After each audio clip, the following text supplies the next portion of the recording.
Okay, good morning everybody. Welcome to the second episode of H&T Cycling Show. We're going to go through the previous stage, so that would be stage 1 of yesterday. We're going to do a little bit of educating again as we've promised to do, and then we're also going to preview today's stage, which is a sprinter stage. Tony, what's up? What a stage, H. Gee, we spoke yesterday about rewards, risks.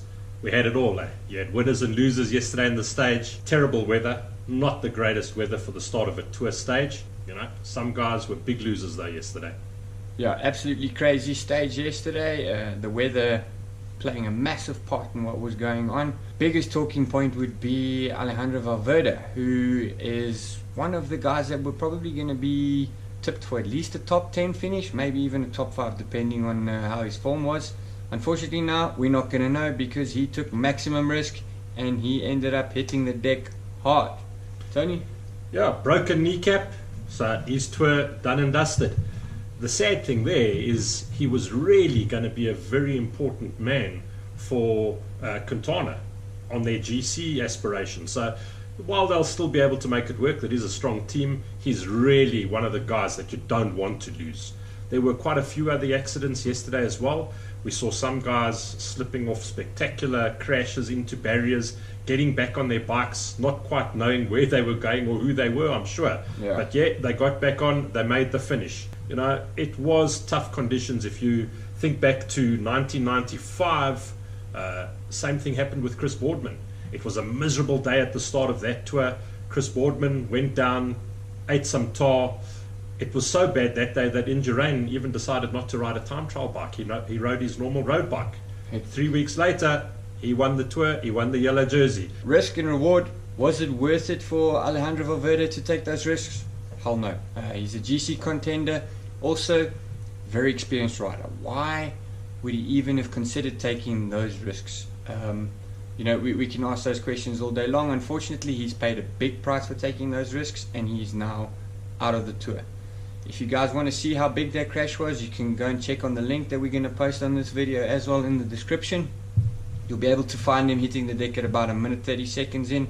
It's quite dramatic. You'll also see that it wasn't at slow speed. He was doing some proper kilometers an hour there and he hit the deck really, really hard. When you have a look at Port actually followed Nicholas Roach, one of his teammates, in the team car. Yes. Before he went off. And Port just looked at the conditions and he said, no ways, you know what, this is a 3-week tour, I've got to take it easy. He did lose a substantial amount of time to Chris Froome yesterday, his main rival. Is that going to cost him the tour overall? I very much doubt it. He's safe, he's still in the race, and as he quoted, he was happy to keep the rubber side down. Definitely. See, that's the important thing in a stage race like this is you want to gain maximum time, but at the same time you don't want to sacrifice your entire tour off of a mistake, off of a miscalculation, off of a risk that has gone maybe just one step too far. Okay, so you've got some interesting facts around tyres and wet weather and general tyres on the road. Definitely, you are 100% right there, T. So what would happen is we've gone and done a bit of research now and we're going to illustrate to you exactly how little of the tire surface area is making contact with the tar when a rider is on a bike doing anywhere between 30 to 70 kilometers an hour.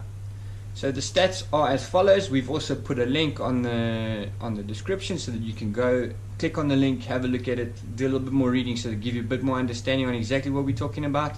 But the surface area that makes contact on a tire is anywhere between 5 and 6 millimeters in width and 6 to 7.5 millimeters in length. If you've watched cycling enough times, you'd see that these guys do unbelievable speeds through corners, so much so that the cars can't even keep up and you hear the screeching of the tires. So that's in dry weather. When it comes to wet weather like the weather we saw yesterday, that makes the risk even bigger. We've got such a small surface area that's making contact with the tar. There's water, there's aquaplaning. Bicycles aquaplane probably just as much as what a car would, less contact area on the tar. So that's what we saw quite a bit of yesterday, was a couple of guys almost losing it. You see a bit of a wiggle there on the back wheel and he corrects it. It's dangerous and that's part of the risk. It's part of the education. There we go. There were a couple of guys yesterday who actually would have preferred not to be that fast as well, I think. You know, Luke Durbridge also went down. Yes. They'll assess him in the morning. Yeah. Tony Gallopin, I saw him eating a little bit of tar, trying to buy a farm against some barriers somewhere, you know. I think they'll assess him in the morning. Then if you have a look, another big loser yesterday was Izagia. Yes. Team leader, Yeah. out the tour, gone, Yeah. over. As you can see, yesterday's stage was by no account uninteresting one of just 14 kilometers around the town of Düsseldorf. There was a lot of carnage on the road. There's a lot of surprise things that were going on. Let's have a look at the results from yesterday. We had a couple of predictions. I was way off on my prediction. Tony was quite a bit closer in his prediction. And let's analyze the first 5 guys on the stage. Okay, well, I'm not even going to start with the first guy, because the first guy, nobody even put him down, you know. Great rider, double world champion on the track. This kid has been around for a long time. He actually started... Geraint Thomas started with the Bolo World team, and he has really been a guy that Chris Froome has been able to call upon. So much so that people didn't watch him. British TV didn't even put a camera behind him. So, you know, he wasn't even on their radar. Yep. He had a great ride yesterday. He sat in that hot seat, which is... they sit at the finish with the winning time, and they sit on a little chair there all to themselves. They don't go and talk to their team. They maybe have a masseur with them, and you saw him there. If he had nails, I don't know how much nails he's got left, because he just watched each guy came in, and you saw him breathe a sigh of relief. Yeah. Let's go to my man that I looked at, Tony Martin, powerhouse German. Through all the intermediate checks, he was getting the time that Geraint had, slightly faster. When it came to the section of the circuit that suited him, a long straight drag where he could put that power down, that's when he seemed to lose it.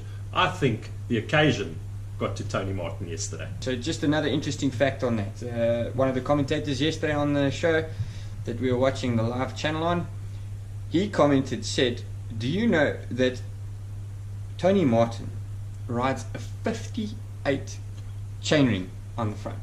Now, we'll get to that side of things on the educational side a little bit later on in the cycling show, one of the other episodes, but 58 chainring is an absolutely massive gear. You have to have copious amounts of power to be able to turn a gear like that. So again, it just shows the power of the man. Unfortunately, he did spend too much early on in the time trial, missed his chance to put on the yellow jersey in his home country of Germany. A 58.11. When you have a look at Port, I think he was riding a 56. Yeah. So, you know, that's a huge difference. You need huge legs to be able to get that wheel going.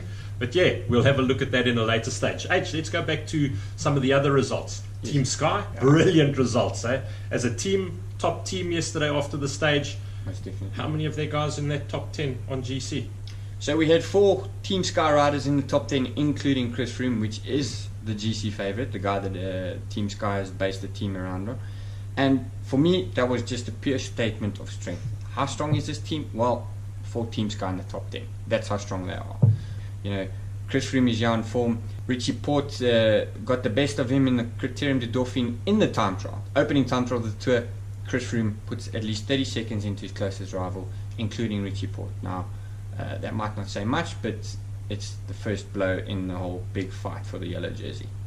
I think another big loser yesterday has to be Chavez from the Orica Scott team. Yes. He's a minute 12 odd down. You know, he lost a lot of time yesterday. Yeah. So there were some losers yesterday. Alberto Contador. Yes. You know, he lost a chunk of time to Froome. Is it going to really make a big difference in this 3-week tour? Maybe in these early days not. But it's just one guy that Froome can sort of pay a little less attention to now. Yes. We've now looked at the results of the stage. Of the results in the stage yesterday, 4, in other words, the top 4, were time trial specialists. Now, that is something that is not odd for us. We were expecting that to happen. TT specialist will be the one that wins the time trial stages. Our GC contenders, we were expecting them to be within some sort of shouting distance, but also not right up there on the top step. Chris Froome, however, he did manage to surprise. He got into the top 10. Top 10 result on a stage that is suited purely to time trial specialists. That's a hell of a result for him. It shows he's got form. Another one to mention, he's also South African T. Did a good ride. The Zulu man, Daryl Impey. What a great rider. This guy, you know, since he's moved across to the Aussie outfit, he is just such an exciting rider to watch. He's learnt his trade. He learnt it the hard way. I remember taking Daryl on tours to Morocco, where we used to have to fight for our dinner in the evening, where he was a bottle carrier, where I had world champions, the two Dutchmen, Stam and Slippens, actually hand-slinging him back to the front of the race when I'd packed him with 12 water bottles. He never ever got back. He did get back to the front of the race, but the riders he was taking the 12 water bottles for never ever got their water bottles because he turfed them on the climb. The first South African ever to have worn a yellow jersey in the Tour de France. Absolutely amazing. Yesterday, sees him having a great time trial. We know that he's a good time trialer. He's been the SA time trial champion for a number of years now. Too many to remember even, too many to keep count of. Yesterday finished in 14th position, 19 seconds down on the leader. Great ride by a great youngster. It's a solid ride by Daryl. Well done, bud. We're going to be screaming for you on the screen whenever we see you. The good thing about the South Africans in the Tour, it just gives us sitting at home here, when we sit and we watch that, those are the guys we're looking out for, man. We're looking out for Reinhard Janssen van Rensburg, who can do a job today in the sprint for Mark Cavendish. We're looking out for Zulu, Daryl Impey. Great guy, always up there, the main lead-out man in his team. So we're going to preview stage 2 now. That's why we're talking about all the sprinters now. Stage 2, 203 kilometers long. It's a long stage, it's a long slog. 203.5 k's in today's stage. Yep. 2 category 4 climbs. We will also go and give you more info on how they categorize the climbs. Yes. Cat 4 is normally just a little bump for these guys. It's nothing too major.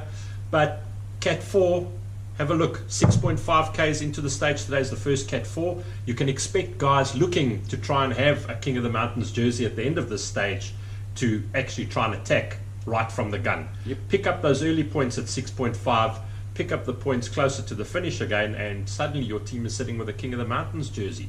You've achieved something in the Tour de France. It's a sprint stage. Sprint stage, what is a sprint stage? Who is it for? It's for a sprinter. What is a sprinter? Tony, you can tell us a bit more about what a sprinter is. Sprinters are the guys, with the quick, explosive power.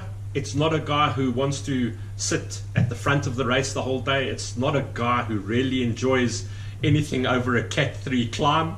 That's not good enough for him. He likes to sit at the back. He likes to take it easy, keep his legs nice and loose, make sure that he has a team surrounding him, working for him, keeping him out of the wind, closing any gaps that do happen. A sprinter wants to be dropped off by his main lead-out man with 180 meters to the finish. That's when he ideally wants to be the first time that he puts his nose in the wind, and he then heads for home and he tries to finish it off for a team. A lot of times it can go wrong in that lead-out train for the main sprinter when something, a guy misses a turn or he doesn't pull long enough, they drop him off too soon, they run out of riders, then he's left on his own. Sprinters don't like to be left on their own too far out. You'll see that the guys will try and control the race. If there is a breakaway, they don't mind bringing that race back together with about 10 k's to go. That's when those sprint trains all develop and they start watching now and fighting for position. A lot of sprinters as well. Robbie McEwen was famous for it. You never ever heard of him in the race. You never saw him in the race. He never had a teammate giving him a lead out. He used to say he doesn't want his teammates there, they just get in his way. And then he'd select one of the other team sprinters and he'd come off that wheel and Robbie McEwen would win a stage. So whether you're going to have guys like that, you will have 1 or 2 opportunists today in the list. We've got about 8 or 9 names of sprinters who can win. Yeah. Liège-Bastogne-Liège, one of the big classics. We're finishing in Liège. It's not the nicest roads. There are some narrow roads, and I'm expecting a real strong guy to take the honours today. Definitely. So what we're going to do now, once again, a little bit of our educational piece. We're going to line up a little paper peloton that I've made for us, and we're going to explain to you how a lead-out train would work. Okay, cool. So in a lead-out train, you have 9 riders. Of the 9 riders, your sprinter or designated sprinter is usually the second last or the last rider in the train. Now there's a reason why he might be second last, and that would simply be so that the rider that is behind him is what we'd call his sergeant. He's the guy that's going to protect the wheel. In other words, keep any other guy that's trying to come onto his wheel or disrupt the lead-out train from achieving that goal. Keep him safe, keep him on the wheel of his team and his lead-out train, and deliver him to the line quick and efficiently. So this is what a lead out train technically would look at. We're just going to look at an isolated one. We'll explain the more complicated version tomorrow when we do the whole peloton side of things. So what would happen in a lead out, that puts us at 2Ks to go. With 2Ks to go, you've got now 5 or 6 riders in the queue waiting to line up so that they can deliver their sprinter. 2 kilometers to go roughly equates to about 300 meters per rider. Okay, ideal sort of sprinting distance for the guys. They can give it everything they have for 300-400 meters, peel off, and just keep building the speed, keep the pressure on so that they can deliver their sprinter to the line.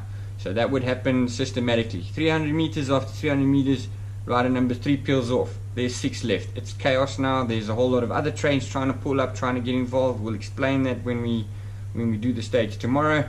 Next rider's done his turn of 300 meters. He pulls off, gets absorbed by the peloton, gets spat out the back. It's really fast now, 60 k's an hour, 70 k's an hour. The next rider gives absolutely everything he's got. These guys are turning wattage of 1,000 plus at any given time when they do the lead out, whether it's at the beginning of the lead out, at the end of the lead out. We know that they put out some serious amounts of power for that sustained bit of distance. He's done his 300 meters, he pulls off now. The speed is really ratcheting up. We're now into the final kilometer. Okay, 3 lead out men left in the final kilometer. Chances are you're probably going to win the stage because you've got the most firepower to get you to the front. If, however, you're in a situation where there's only 2 left or 1 left, you now have to start looking for another train to deliver you to the line in time and use a wheel to come off of. 4th rider peels off. There's 3 left now, 600 meters to go. 3rd last guy is pulling as hard as he can, turns himself inside out. Usually these last 3 guys are all sprinters. The last guy is the quickest, so he's the one that they're going to deliver.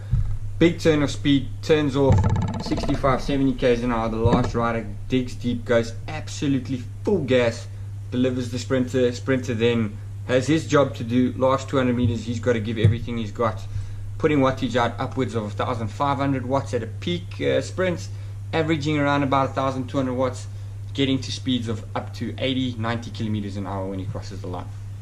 Not for the faint-hearted. There'll be lots of elbows, lots of hard barging going on in that final sprint, and not everybody is suited for it.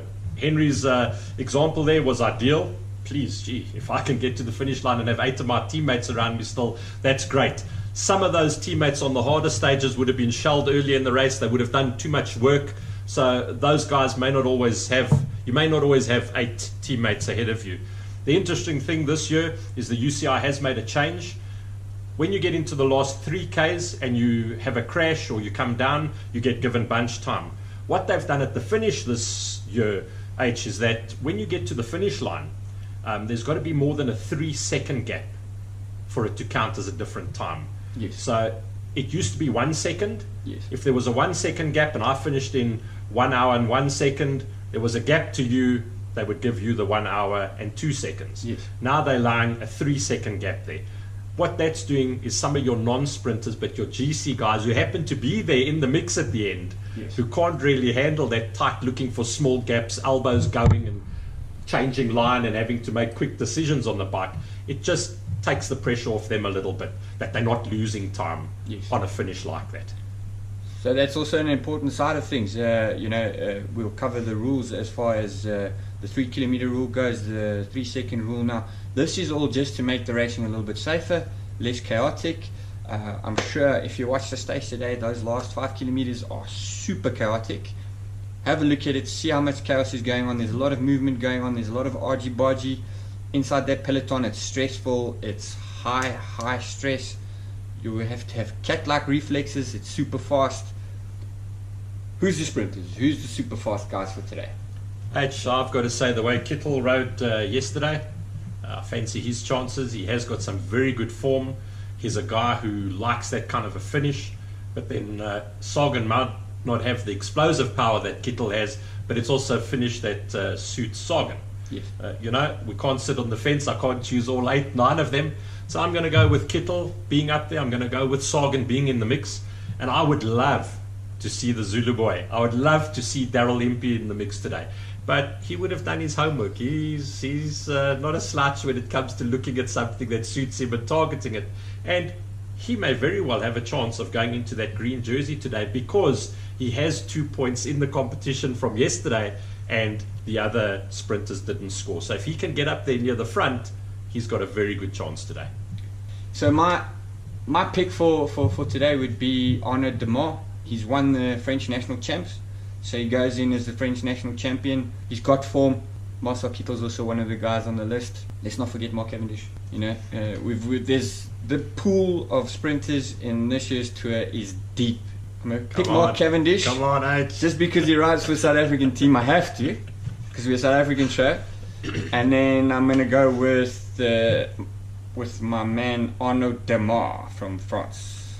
Okay, so there we go, H. So I'm going to go with Kittel, and then I'm going to sneak one in here. So I would love Daryl to win it, knowing that the way Daryl rides, I think he'll also look out for his teammate. So I'm going to say expect to see the small, little, diminutive, explosive, pocket rocket Caleb Ewan in there at the finish. You'll see he gets so low over the front of that bike, he leaves no slipstream for these big sprinters to even get into. So I expect to see him up there. He's due a good result. Awesome stuff. So there you have it. We've given you favorites. We've given you a little bit of insight as to what we think is going to happen today. Sit back, relax, watch the show, and catch up with us. Today's a long stage, guys. Listen out for some of those terms, bidons, musettes, broom wagons. We'll explain what they are in a later stage. Awesome. Cheers. See you on the flip side.